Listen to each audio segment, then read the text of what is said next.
Hello అండి, అందరికీ నమస్కారం. ఆయమనితో పత్తిపాటి. అందరూ బాగున్నారా అండి? నేనైతే బాగున్నాను.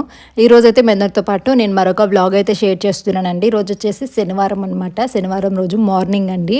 నిన్న కూడా శనివారం అని చెప్పానా, నాకు కొంచెం మతిమరుపు ఎక్కువైందండి ఈ మధ్య. ఏదైనా డేట్స్ కానీ అలాగే వీక్స్ కానీ కొంచెం కన్ఫ్యూజ్ అయినా కానీ మీరు అర్థం చేసుకోండి. కొంచెం అటు ఇటుగా చెప్తుంటా. నాకు తెలిసినంత వరకు నిన్న కూడా సాటర్డే అని చెప్పినట్లున్నా, బట్ ఇది సాటర్డే వ్లాగ్. అది నాకు తెలిసినంత వరకు ఫ్రైడే అలాగా షూట్ చేసి ఉంటాను, థర్స్డే కానీ ఫ్రైడే కానీ. ఈ మధ్య కొంచెం రెగ్యులర్గానే వీడియోస్ అయితే షూట్ చేస్తున్నానండి. మళ్ళీ కొంచెం అలవాటు అయిపోతూ ఉందనమాట యథావిధిగా రెగ్యులర్గా వీడియో షూట్ చేయడం అయితే. ఇంకా ఈరోజు బయట అయితే ముగ్గు పెట్టేశానండి. ఇంకా తులసమ్మ దగ్గర కూడా ముగ్గు పెడుతున్నాను. అలాగే మీరు చూసినట్లయితే తులసమ్మ దగ్గర ప్లేసింగ్ అయితే చేంజ్ చేసామండి. ఎందుకంటే మనం ఇంతకుముందు ఇటువైపు పెట్టుండే వాళ్ళం కదా, ఇంతకుముందు రెగ్యులర్గా వ్లాగ్ చూసే వాళ్ళకి అర్థమవుతుంది. అటువైపు పెట్టడం వల్ల ఏంటంటే అండి, కొంచెం ఏంటంటే ఎండ పడదు కదా, సో దానివల్ల ఏంటంటే కొంచెం చెట్టు బాగా ఇదైపోయినట్లు, కొంచెం అంత హెల్దీగా లేదు. మొక్కేం బాగా గ్రో అయింది కానీ అంత హెల్దీగా అనిపించట్లేదు అనమాట ఫ్రెష్గా. అందుకని చెప్పి ఇటువైపు పెట్టుకుంటే బాగుంటుంది. ఇంతకుముందు పూజారి గారిని కూడా తీసుకొచ్చాము అని చెప్పేసి అన్నాం కదా, అప్పుడు కూడా తను ముందు ఇటు ప్రిఫర్ చేశారనమాట.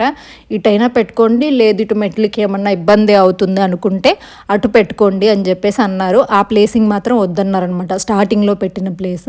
ఇంకా సరేలే, ఇటువైపు మళ్ళీ మనం తిరుగుతూ ఉంటాం కదా, ఇటువైపు కూడా గ్యాప్ ఉంది. అక్కడ ఏంటంటే మేము ఏదైనా టవల్స్ కానీ అలాంటివి ఆరబెట్టుకుంటూ ఉంటాం అనమాట ఆ సందులో. సో అలా ఇబ్బంది అయిపోతుందేమో, మొక్కను తగలకూడదు కదా ఎప్పుడంటే అప్పుడు అని చెప్పేసి నేను ఇంకా అటు సైడ్కి పెట్టుకున్నాను. కాకపోతే మళ్ళీ నాకు అనిపించింది అనమాట, మొక్క అంత హెల్దీగా లేదు కదా అని చెప్పేసి మళ్ళీ అదావిధిగా ఇటువైపు అయితే షిఫ్ట్ చేశాను. ఇటువైపు ఏంటంటే అండి, మనకి బాగా ఎండ గాలి ఇవన్నీ కూడా వస్తాయి. అండ్ మొక్క కూడా ఎంత కలగా అనిపించిందో ఇటువైపు షిఫ్ట్ చేయగానే. సో ఈ మొక్కకి పెయింటింగ్ అయితే వేయాలండి. నిజం చెప్పాలి అంటే నేను ఇంతకు ముందులాగా రెగ్యులర్గా పూజ చేసి అలాగైతే కుదరట్లేదు, వర్క్స్ వల్ల వీటి వల్ల. ఖాళీగా ఉన్నప్పుడైతే కంపల్సరీ చేసుకుంటాను, కానీ మిగిలిన టైంలో ఆడవాళ్ళం చేసినంత ఇదిగా మగవాళ్ళు అయితే చేయరు కదండి. సురేష్ గారు పూజ చేస్తూ ఉంటారు కాబట్టి, సో తనైతే సరిగ్గా చేయడం అంటే పూజ వరకు సురేష్ గారు నాకంటే బెటర్గా చేస్తారులేండి. నాకంటే ముందు నుంచే కూడా తనకు అలవాటు. నేను అనేది ఏంటంటే ఇట్లా బొట్లు పెట్టడం కానీ, పసుపు కుంకుమ ఇలా అలంకరించడం కానీ ఇలాంటివన్నీ వీలైనంత వరకు నాకు కుదిరితే థర్స్డే ఫ్రైడే చేస్తానండి. కాకపోతే మ్యారేజ్ సీజన్స్ టైంలో ఎప్పుడు మన వర్క్స్ అనేవి బిజీ ఉంటాయి కదా, సో నిద్రలేక అలా ఒక్కొక్కసారి నాకు కుదరదు, లేట్ అయిపోతూ ఉంటుంది. సో అలాంటప్పుడు ఏంటంటే మొక్క అలా ఉండటం నాకు నచ్చలేదనమాట. అందుకని చెప్పేసి ఎల్లో కలర్ పెయింట్ వేసేసామనుకోండి, మనం అంతా పూజించకపోయినా చెట్టు అనేది కలగా ఉంటుంది కదా. ఇక్కడ నేను స్టార్టింగ్ అసలు వీడియో ఏం షూట్ చేయలేదండి, ఇలా ఒకే స్టార్ట్ చేసింది. బండి మీద కూర్చొని వీడియో తీస్తూ ఉంది. అమ్మాయి ఇటు చూడు, అమ్మాయి ఇటు చూడు అంటే అప్పుడు అర్థమైందనమాట, ఒక వీడియో తీస్తుందిలే, సరే కంటిన్యూ చెయ్యి కదలకుండా అని చెప్పేసి అని చెప్తున్నాను. సో చాలా బాగుంది కదండి మొక్క ఇటువైపు పెట్టిన తర్వాత. ఇదైతే బయట అండి, బయట కూడా ముగ్గు పెట్టేశాను. ఈ రోజు కూడా ముగ్గు రైతోనే వేసాను అనమాట. ఇంకా అందుకని చెప్పేసి ముందులే అని చెప్పి ముగ్గు వేసేటప్పుడు అయితే పెట్టలేదు. ఇలాగ గీతలు ముగ్గు అయితే వేసేసి వాకిళ్ళు కూడా పెట్టేశాను. కొంచెం పసుపు కుంకుమ పెట్టామంటే బాగుంటుంది కదా. ఇది వీడియోలో కొంచెం డల్గా కనిపిస్తుందండి, కాకపోతే రియల్గా చాలా బాగుంటుంది అనమాట. ఇంకా కొంచెం డ్రై అయిపోతే ముగ్గురాలతో పెడతాం కదా, అందులోని ఈ పసుపు కుంకుమ వేసిన దానివల్ల చాలా అందంగా ఉంటుంది. మన ఇంటి గుమ్మం అయితే సాయంత్రం వరకు అలానే ఉంటుందండి.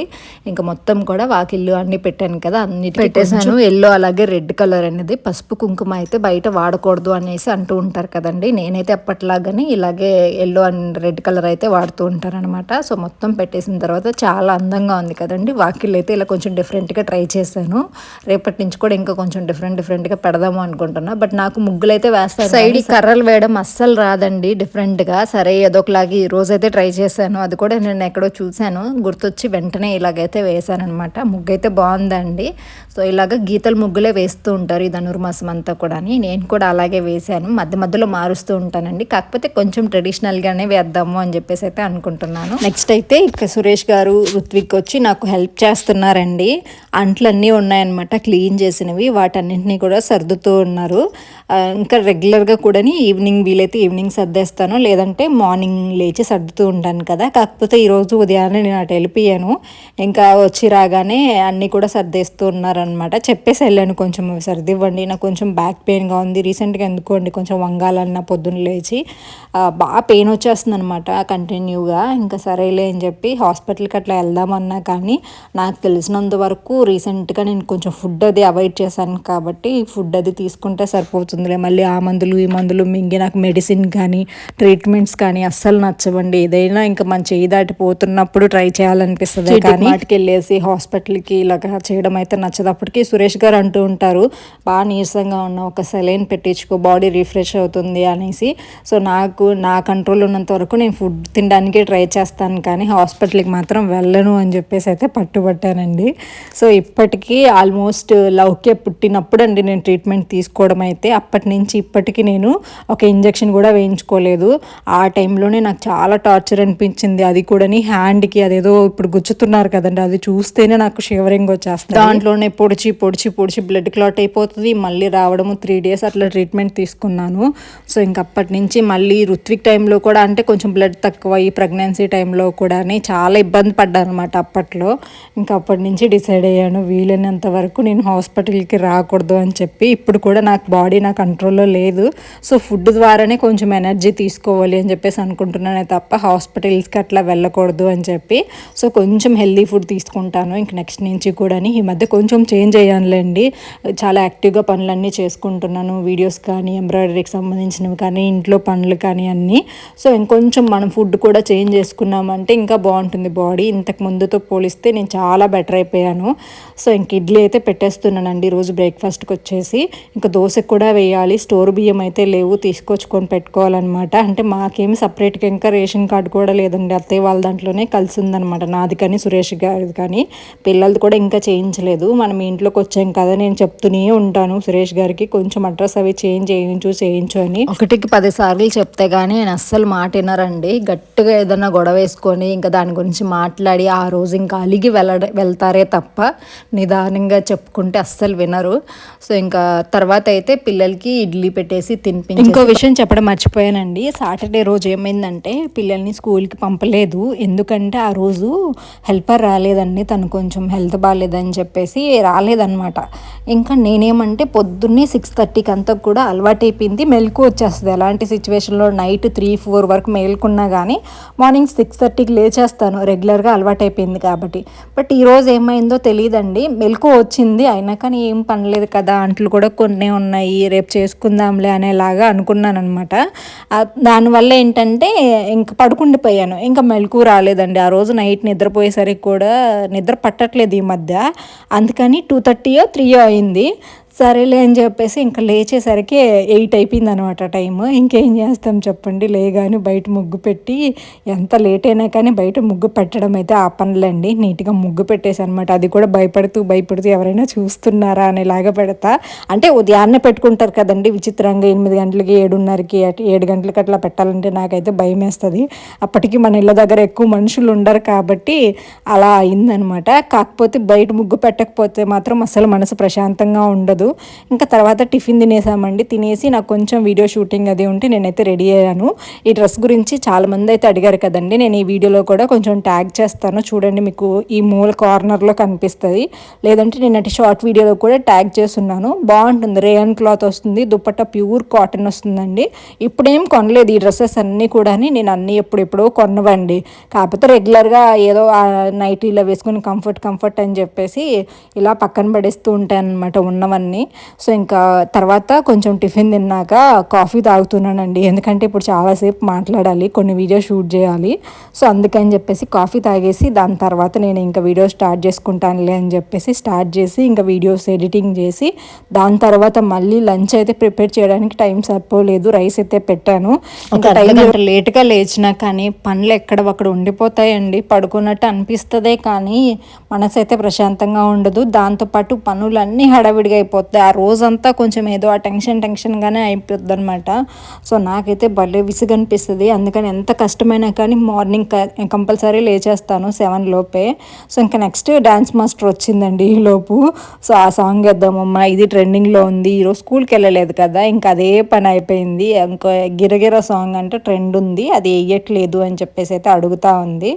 సర్లే వేద్దాము అని చెప్పేసి స్టెప్స్ అయితే నేర్పిస్తుంది అనమాట నాకు. సో మీరేం అనుకోకండి, ఈ మధ్య మధ్య లౌక్య కొంచెం యాక్టివ్ అనమాట ఫుల్గా. అవి చేద్దాం ఇవి చేద్దాం, మా ఫ్రెండ్స్ చూస్తున్నారు మంచిగా వేస్తున్నావంట నువ్వు అంటే, నాకు డ్యాన్స్ రాదు లౌక్య అన్న. కానీ లేదమ్మా మా ఫ్రెండ్స్ అందరికీ నచ్చింది, బాగా వేస్తున్నావు, క్యూట్గా ఉన్నావంట మా ఫ్రెండ్స్ చెప్తున్నారు. సో ఇలా పొగుడుతూ ఉంటుంది. సో ఇదండి కొంచెం అలాగా కాఫీ తాగే టైంలో అంటే కాఫీ హీట్ ఎక్కే లోపు నేను అదైతే మాట్లాడేసి ఇంకా తర్వాత వీడియో ఎడిటింగ్ అని చెప్పేసి వెళ్ళానండి. ఒక ప్రమోషనల్ వీడియో అనమాట. అదంతా మాట్లాడేసరికి ఆల్మోస్ట్ 1:30 అయిపోయింది. వచ్చిన తర్వాత ఏదైనా సింపుల్గా చేసేద్దాంలే, టమాటా కానీ అట్లా ఫ్రై చేసేద్దాము ఫ్రైడ్ రైస్ లాగా అని చెప్పేసి అనుకున్నాను. కాకపోతే ఈలోపు మళ్ళీ పవర్ కట్ అయింది. సో ఇవన్నీ ఎందుకు వచ్చిందిలే అని చెప్పేసి ఇంక ఈరోజు నేను లంచ్ ఏం ప్రిపేర్ చేయలేనులే, ఏదైనా కర్రీస్ తెచ్చిస్తావా అని సురేష్ గారిని రిక్వెస్ట్ చేసుకున్నాను అనమాట. ఇంకా సురేష్ గారు అయితే వెళ్ళి కర్రీస్ అయితే తీసుకొచ్చారు. సో ఇంకా ఏం అనుకోకండి, ఒక్కొక్కసారి ఎవరైనా ఆడవాళ్ళు ఇంట్లో పనిచేసే వాళ్ళు ఉంటే అర్థమవుతుంది సిచ్యువేషన్స్ ఎలా ఉంటాయి అని చెప్పి. తప్పుగా అర్థం చేసుకుంటారు, ఇన్ని చేసావు రెడీ అయ్యావు అంటే రెడీ అయింది ఏదైనా కానీ నా ప్రొఫెషన్ కోసం అండి. నిన్న కూడా మీకు చెప్పాను, ఏదైనా కానీ మన వర్క్ కోసం మనము ఎలాగైనా పనిచేయాలి, మనం తప్పు చేయనంత వరకు కూడా అని నేను అనుకుంటాను. సో ఇంక నుంచి నేను అలాగే అనుకుంటానండి. ఎవరు ఏమనుకున్నా నాకు అవసరం లేదు. ఒకప్పుడు అనిత అలాగే ఉండేది, బట్ మీలో కొంతమంది నన్ను చాలా చేంజ్ చేసేసారనమాట. నాలో ఉన్న ఎనర్జీని మొత్తం లాగేసి అలాగే నువ్వు ఇలానే ఉండాలి అని చెప్పేసి చేంజ్ అయ్యాను చాలా వరకు నిజం చెప్పాలంటే. ఈవెన్ ఇప్పటికి కూడా చాలా ఒక మాట మాట్లాడాలి అంటే ఫస్ట్లో లాగా కల్మషం లేకుండా అయితే మాట్లాడలేకపోతున్నాను. సో ట్రై చేద్దాము. అలాగని చెప్పేసి ఎవరినో ఏదో అనేయాలి, ఎవరినో ఏదో బ్యాడ్ చేయాలని కాదు, నా రియాలిటీని నేను కోల్పోకూడదు అని చెప్పేసి అయితే అనుకుంటున్నా. ఇంకా తర్వాత ఎవరేమనుకున్నా కానీ నేనేం చేయలేను, వాళ్ళ కర్మకు వదిలేయడం తప్ప. మాదే మిస్టేక్, వాళ్ళదేం కాదు. వెళ్ళిపోతారు, ఏం వండి చేయరు, వెళ్ళిపోమంటే వెళ్ళిపోతారు. ఇంకెవరైనా వచ్చినప్పుడు అలాంటప్పుడు తప్ప వాళ్ళు మా మాట వింటారు. ఇంకా రైస్ అయితే అయిపోయిందండి. ఇంకా రైస్తో పాటు అది కూడా ఈరోజు కూడా గ్యాస్ మీదే వండానమాట, కరెంట్ లేదన్నాను కదా. ఇంకా పచ్చడైనా ఉంది వేసుకొని తిందాంలే అనుకుంటే సురేష్ గారు మధ్యలో వచ్చేసి, అంటే మా అమ్మడికాయ బురగాయ ఉంటాయి కదా ఇంట్లో ఎప్పుడు, సో అలాగ ఉన్నాయన్నమాట. టమాటా పికిల్ ఉంది, అలాగే మ్యాంగో పికిల్ కూడా ఉంది. సరే అది వేసేసుకొని తినేద్దాము, దాని తర్వాత పెరిగేసుకుందాంలే అంటే వద్దులే నేను తీసుకొస్తాను అని చెప్పేసి వెళ్ళారు. అట్లీస్ట్ సాంబార్ అయినా తీసుకొస్తానని. బట్ అక్కడ ఏంటో మీల్ మేకర్ కర్రీ దొరికిందంట, తీసుకొచ్చారు. సరే టేస్ట్ చేద్దాము అని చెప్పేసి పట్టుకున్నాను అనమాట. పట్టుకునేసరికి అది కంట్లో పడిందండి, ఇట్లా స్మాష్ చేశాను. డైరెక్ట్ వచ్చి కంట్లో పడిపోయింది అనమాట. ఇంకా మామూలు మంట కాదు, కారం కదా. సో ఇంకా ఏడుస్తా కూర్చొని అనమాట. అంటే కళ్ళల్లో మంట కాబట్టి వాటర్ వచ్చేస్తున్నాయి ఫుల్గా. సో అప్పటికి నేనేమి వీడియో కోసం ఏం చేయలేదండి, ట్రైపాడ్ అక్కడ పెట్టి తినడం టేస్ట్ చెప్దాము అని చెప్పేసి కూర్చున్నాను. ఈలోపు అది వెళ్ళి కంట్లో పడింది అనమాట డైరెక్ట్గా. కళ్ళు కూడా ఓపెన్ చేయలేకపోయా కొంతసేపు, అట్లాగే కళ్ళు మూసుకోపోయాయి. దాని తర్వాత అయితే మళ్ళీ కొంచెం ఆవిరి పెట్టుకున్నాం, మంట అయితే తగ్గింది. సో చాలా రోజులు ఏందండి, ఒకప్పుడు అమ్మ వాళ్ళ ఇంటి దగ్గర ఉన్నప్పుడు అమ్మ ఎప్పుడైనా రోటి పచ్చళ్ళు అలా చేయమనేది అనమాట. అప్పుడప్పుడు దంచు అని చెప్పేసి వెళ్తే అప్పుడు వెళ్ళి దంచడంలో కళ్ళకి క్లాత్ కట్టుకుని మరీ దంచేదాన్ని నేను. అది అంత భయం అనమాట నాకు పచ్చిమిర్చి పచ్చళ్ళు ఇలాంటివి అంటే. అయినా కానీ ఆ రోట్లో పచ్చడి దంచేటప్పుడు ఎందుకో డైరెక్ట్గా వెళ్ళి కంట్లోనే పడేది. అది కూడా మనలాంటి వాళ్ళని చూసే పడుతుంది అనుకుంటా. అమ్మ వాళ్ళు చేస్తే అమ్మ వాళ్ళకి ఏం కాదు, కానీ మనలాంటి వాళ్ళు చేశారనుకోండి, నీ మొహం ఎప్పుడైనా పచ్చడి చేసావా అని చెప్పేసి డైరెక్ట్గా కళ్ళల్లో పడుతుంది అనమాట. అంత ఫేస్ చేశాను నా చాలాసార్లు. ఎప్పుడు చేసినా కానీ కళ్ళల్లో పడేది. 1-2 సార్లు ఇంకా క్లాత్ కట్టేసుకొని మరీ చేసేదని అనమాట. ఇంకా అట్లాగా అన్ని రోజుల నుంచి ఇప్పటికైతే కంట్లో పడిందండి. ఆ రోజులు గుర్తొచ్చాయి ఎందుకో, అది కూడా ఒక మెమరీనే అప్పట్లో.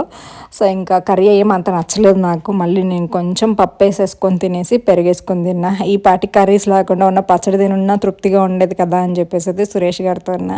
సో ఏదో ఒకటండి, ఆ టైంకి అయితే అలా చేసేసాము. ఆ రోజు సాటర్డే అయితే కొంచెం ఇలా గడిచిందనమాట హడావిడిగా. దాని తర్వాత కూడా మళ్ళీ నాకు కొంచెం వర్క్ ఉండింది ఎంబ్రాయిడరీ దగ్గర, అవన్నీ చేసేసుకొని సో అలాగే సాయంత్రం ఆ రోజు ఇంకా పడుకొని కూడా పడుకోలేదు, పిల్లలు ఉన్నారు కదా ఇంట్లో, ఇంకా వాళ్ళతో సరిపోయింది. మళ్ళీ ఇంకో విషయం చెప్తానండి, నేను ఒక్కటే పైన కూర్చున్నా, వాళ్ళు ముగ్గురు కింద కూర్చొని ఉన్నారు కదా, దీనికి కూడా ఎక్స్ప్లెనేషన్ ఇచ్చేస్తాను. కామెంట్స్కి రిప్లై ఇచ్చినా ఇవ్వకపోయినా కానీ ముందే చెప్పేస్తాను. ఇక్కడ ఏమైందంటే నేను మీకు చెప్తున్నాను కదా, బ్యాక్ పెయిన్ అనేది విపరీతంగా ఉందండి. కింద కూర్చుంటే ఇంకా పెయిన్ వస్తుంది అనమాట. ఇంకా అందుకని నేను పిల్లో వేసుకొని అట్లా కూర్చున్నాను. ఇంతకు ముందు కూడా ఒకసారి నాకు వచ్చింది, లాస్ట్ ఇయర్ అనుకుంటా.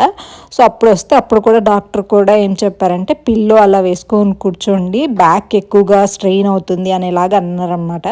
అందుకని నేను పిల్లో వేసుకొని పైన కూర్చొని ఉన్నా, అంతకు మించి ఇంకేం కాదు. అర్థం చేసుకుంటారని అనుకుంటున్నా. ఇంకా పిల్లలైతే కింద కూర్చొని తింటామండి, నార్మల్గా ఎప్పుడు అదే అలవాటు. బట్ ఈసారి మాత్రం అలా బాగాలేక పైన కూర్చున్నాను అనమాట. ఇంకా సాయంత్రం అయిపోయిందండి, చెప్పాను కదా, తిన్నాము, టీవీ ఏదో చూసుకుంటూ వర్క్స్ అవి చేసుకుంటూ ఇంకా నా వీడియోస్ షార్ట్స్ అవి ఎడిట్ చేసుకుంటూ ఉన్నాను. సో ఇంక ఈలోపు ఈవినింగ్ అయిపోయింది. ఈరోజు కొంచెం డిఫరెంట్గా టీ పెడదాము అని చెప్పేసి ఇలా స్మోకీ ఫ్లేవర్ ఛాయ్ చేద్దామని చెప్పి ట్రై చేస్తున్నా. స్మోకీ ఫ్లేవర్ అంటే గిన్నె పెట్టేసి గిన్నె బాగా వేడెక్కిన తర్వాత అందులోనే షుగర్ ప్లస్ టీ పౌడర్ రెండు వేయాలన్నమాట. కొంచెం దాన్ని అలా మిక్స్ చేస్తూ ఉంటే ఆ షుగర్లో టీ పౌడర్ కొంచెం మెల్ట్ అవుతుంది కదా, సో దానివల్ల ఇప్పుడు ఆ స్మోక్ ఉంది చూడండి, దానివల్ల కొంచెం ఫ్లేవర్ అనేది డిఫరెంట్గా ఉంటుంది. అంతకు మించి ఇంకేం లేదు.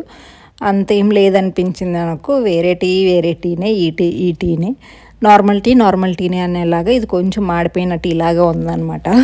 సో ఇదండి ఆ రోజు సాయంత్రం అయితే. కంప్లీట్గా కూడా ఏం షూట్ చేయాలి, ఏముంది నార్మలే కదా, ఎప్పుడు టీ పెట్టే అదే. అందులోనే మనకు ఒక నేమ్ ఉంది, అనిత వీడియోస్లో ఏముంటుంది, రోజు టీ పెడుతుంది అని చెప్పేసి అంటూ ఉంటారు కదా. సో అట్లాగా ఇంకెందుకు వచ్చిన గోళ్ళ అని చెప్పేసి ఎక్కువ అయితే షూట్ చేయలేదు. ఇంతే నార్మల్గా టీ లాగానే కొంచెం బాగా ఉడికిన తర్వాత షుగర్ ఆల్రెడీ వేసేసాం కాబట్టి మిల్క్ యాడ్ చేసుకుంటే సరిపోతుంది. ఇదండి ఇవాళ బ్లాగ్ అయితే. నచ్చితే తప్పకుండా లైక్ చేయండి. Bye, take